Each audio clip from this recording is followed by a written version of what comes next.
नमस्कार, आप देख रहे हैं हमारा लाइव सेशन। मैं इस वक्त मौजूद हूं सुपौल विधानसभा में और मेरे साथ जुड़ चुके हैं वकील साहब, जो आम आदमी पार्टी को लेके अपना वर्चस्व दिखाने वाले हैं इस बार साल 2025 के चुनाव में।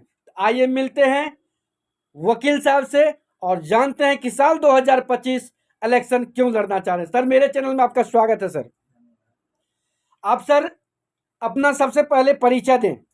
मेरा नाम ब्रजभूषण नदीम है। सिविल कोर्ट सुपौल में मैं 22 साल से प्रैक्टिस कर रहा हूँ। सर, आप वकील भी हैं, फिर भी राजनीति से आपको संबंध क्यों? यह जरूरी है क्योंकि वकालत जो होता है इसमें कानून की पढ़ाई होती है और कानून का जानकार होना राजनीति में अति आवश्यक है। तो सर, जानकार होना अति आवश्यक है। ये पिछले वीडियो में भी हमने कहा था, एक वकील साहब से हमारी वार्तालाप हुई थी तो उन्होंने भी ये स्टेटमेंट दिया था कि अगर राज्य में शासन करना हो, अगर राज्य में शासन की व्यवस्था ठीक करना हो तो पढ़ा लिखा होना बहुत ही जरूरी है, क्योंकि पढ़े लिखे लोग हैं तो अच्छी काम करेंगे।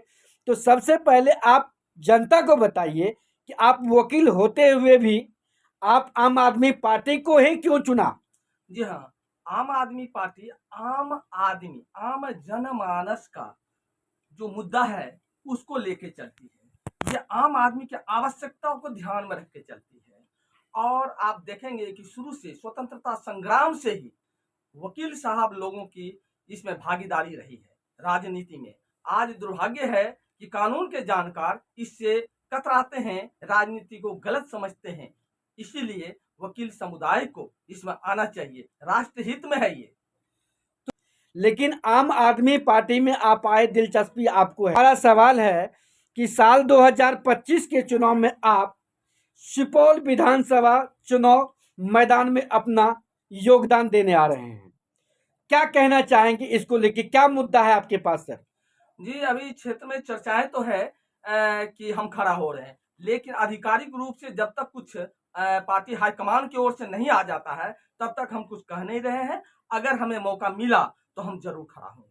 अभी आपको मैं बता दूं कि सुपौल विधानसभा में आपकी चर्चा है, और चर्चा ही नहीं है, जोर शोर से चर्चा है, क्योंकि हम लोगों का काम है कि पूरे दिन डिस्ट्रिक्ट में ही घूमते रहते हैं। तो आपका चर्चा है कि नदीम साहब और वकील साहब इस बार आम आदमी पार्टी से आ रहे हैं। तो कहीं ना कहीं आपका पहचान, आपका व्यवस्था, आपकी जो विचारधारा है वो ठीक है, इसीलिए आपको लोग जान रहे हैं। जी, धन्यवाद। सर, अगर आप आ भी रहे हैं, अगर आपकी पार्टी इस बार बिहार में चुनाव लड़ने के लिए आ रही है तो कितने सीट पे चुनाव लड़ेगी? संपूर्ण सीटों पर चुनाव लड़ने की तैयारी है। पार्टी हाईकमान की ओर से ऐसा ही निर्देश दिया गया है। संपूर्ण सीट पे अगर आपकी चुनाव इस बार अगर आप लड़ते हैं, अगर आपकी पार्टी सीट जीतती भी है, आपकी विचारधारा क्या होगी सर? हमारी विचारधारा है कि ग्राउंड लेवल पर पहले मजबूती प्रदान करना, वो शिक्षा, स्वास्थ्य और रोजगार, ये अहम मुद्दा है। शिक्षा से वंचित रखने की एक साजिश चली है और साजिश आज से नहीं 35 साल से चल रही है। स्कूल की स्थिति आप देख सकते हैं। कॉलेज में तो मुझे 35 सालों से मेरा आवास बीएसएस कॉलेज और डिग्री कॉलेज के मध्य है। कभी घंटी की आवाज सुनाई नहीं दी है, कभी विद्यार्थी का हुजूम नहीं आया है। विद्यार्थीगण स्कूल और कॉलेज से दूर हैं। कॉलेज की स्थिति बद से बदतर है। वो न पढ़े, छात्र न पढ़े, इसकी योजनाएं बनाई जा रही है कि पूंजीपति स्कूल के मालिक लोग जो है सो पैसा छाप रहे हैं। स्कूल और कॉलेज को जानबूझ करके बदतर बनाया गया है। आपके योजना में भी शायद इस बार स्कूल बचाओ को लेके कुछ धाराएं चल रही है, उसके लिए क्या कहना चाहेंगे सर? जी हाँ, ये तो चल रही है। हम लोग पैदल मार्च भी किए हैं स्कूल बचाओ शिक्षा बचाओ पर। ओके सर, तो आप थोड़ा सा अपने ग्रामीण क्षेत्र से लेके शहरी क्षेत्र तक आप बताएं कि आप जो इस बार चुनाव लड़ेंगे तो आपके पास कौन कौन सा एजेंडा है जिसको कह के दिखा के आप वोट लेने वाले हैं सर? जी हाँ, यहाँ हम लोग कोसी में रह रहे हैं और कोसी की जो स्थिति है वो किसी से छिपा हुआ नहीं है। जानबूझ करके ये बाढ़ को आमंत्रण दिया जा रहा है, न्योता दिया जा रहा है। आप जरा एक बात बताएं कि क्या बाढ़ से सुरक्षा प्रदान नहीं किया जा सकता? क्या ऐसा ऐसा योजना नहीं है सरकार के पास कि बाढ़ न आए? कौन सी बड़ी बात है, 1 साल में ये पूर्ण किया जा सकता है, लेकिन बाढ़ आने पर तैयारी किया जाता है उसको रोकने का, जबकि बाढ़ से मुक्ति हो सकता है अगर इस पर जो है अगर एक्शन लिया जाए, योजनाएं बनाया जाए। लेकिन नेताओं लोगों को तो इससे मतलब ही नहीं है, वो बाढ़ आएगा और सरकारी फंड से पैसा हमने अपने वीडियो में कई बार चर्चा किया है कि हर एक साल बाढ़ आती है, पर सरकार नीतीश बाबू का कहीं ध्यान नहीं है। अगर आती भी है तो कई लोग बोलते हैं कि सर वो ढनुआ गाय है, हर साल उसको धो लिया जाता है, फिर बाढ़ आती है, कितने लोग डूब भी जाते हैं। तो ये सर कितना दिन तक चलता रहेगा? अगर आपकी आम आदमी पार्टी आती तो क्या नदी को धारा दिया जाएगा? जी हाँ, ऐसी व्यवस्था है, हो सकती है, कुछ भी असंभव नहीं है, वैज्ञानिक युग है, कौन सी बड़ी बात है। दूसरे देशों में जाकर देखा जाए, वहां का वीडियो देखा जाए, अब तो ग्लोबलाइज्ड हो गया है पूरा विश्व, कोई बड़ी बात नहीं। हम जर्मनी और वहां की जो व्यवस्था है उसको देख सकते हैं, दूसरे देशों की व्यवस्थाएं देख सकते हैं, वहां नदियों का हालत देख सकते हैं और हमारे यहाँ का नदियों का हालत देख सकते हैं। सर थोड़ा सा बिहार का चर्चा करने वाले हैं कि बिहार की जो स्थिति है शिक्षा को लेके, बेरोजगारी को लेके, स्वास्थ्य को लेके, पलायन रुकने का नाम ही नहीं ले रहा है, करप्शन रुकने का नाम ही नहीं ले रहा है। बिहार में पहली बार आम आदमी पार्टी आ रही है। अगर खुदा न खास्ता आम आदमी पार्टी अगर पूरी सरकार के तरफ जाती है, अगर उसकी सरकार बनती है, तो क्या ये करप्शन, क्या ये पलायन किस तरह से रोकेंगे? हाँ, सबसे पहले शिक्षा पर ध्यान दिया जाएगा। एजुकेशन बहुत जरूरी है, उसको प्राथमिकता दिया जाएगा। और जहां तक रोजगार की बात है, यहाँ से जो पलायन हो रहा है, तो उसको रोकने का तो एक ही उपाय है कि यहाँ भी फैक्ट्री लगाया जाए। कोई मुश्किल बात नहीं है, हमारे पास संसाधन की कमी नहीं है, जमीन की कमी नहीं है, बहुत सारा गैर मजरूआ आम खास जमीन पड़ा हुआ है, तो उस पर बनाया जा सकता है। चीनी मिल बंद है, उसको खोला जा सकता है। लेकिन ये जानबूझ करके न खोलना और पलायन को बढ़ावा देने की एक रणनीति और साजिश है। सर ये तो बहुत ही अच्छी बात आपने कही कि मिल बहुत सारे बंद हैं। अगर चाहते बिहार की सरकार तो एक भी लोग बेरोजगार जो हैं बाहर नहीं जाते, अपने बिहार में ही अपना रोजगार कर पाते। चीनी मिल बंद नहीं है, बहुत सारी मिल बंद है। और मिल क्यों बंद है ये सब टोटल नेता ही जवाब दे पाएंगे, लीडर ही जवाब दे पाएंगे, बिहार के एमएलए एमपी ही जवाब दे पाएंगे।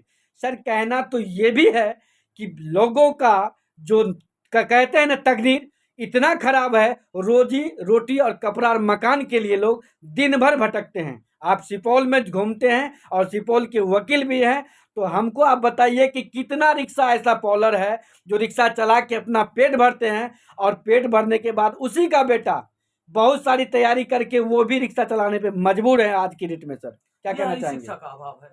पिता अगर पढ़ा लिखा हो तो कोई भी काम करे, रिक्शा चलाए या कोई भी, रिक्शा चलाना खराब काम नहीं है, रोजी रोटी कमाना, कानूनी तरह से कमाना अच्छा बात है। तो ठीक है, उसे मौका नहीं मिला, आगे नहीं बढ़ सका, उसके बच्चे बढ़ जाएंगे, लेकिन कैसे? जब वो शिक्षित होगा तब। शिक्षा जरूरी है और शिक्षा से वंचित रखा जा रहा। हमारे यहाँ से पलायन करके जो बाहर जा रहे हैं कमाने के लिए, उसको धर्म के नाम पर, जाति के नाम पर, भाषा के नाम पर, रंग भेद के नाम पर मारा पीटा जा रहा है, बड़ी बुरी तरह से मार पीट करके भगाया जा रहा है। गजब की स्थिति देश में पैदा हो गया है। सर एसआईआर को लेके 13 तारीख को फैसला आने वाला था। जो सर्टिफिकेट मांगा जा रहा था हमारे पूर्वजों का, हमारे पिता का, हमारे दादा का, हमारे परदादा का, उसको लेके 13 तारीख को फैसला आने वाला था। इसी एक संगठन जो उनपे याचिका दायर की थी, उसके बारे में 2 शब्द कहना चाहेंगे सर? देखिए, न्यायालय के जो भी निर्णय होगा, जो भी फैसला होगा, वो तो सर आंखों पर है। हम न्यायप्रिय हैं, न्यायालय का हम पूर्ण रूप से जो है जो भी आदेश होता है हम मानते हैं, माने भी हैं।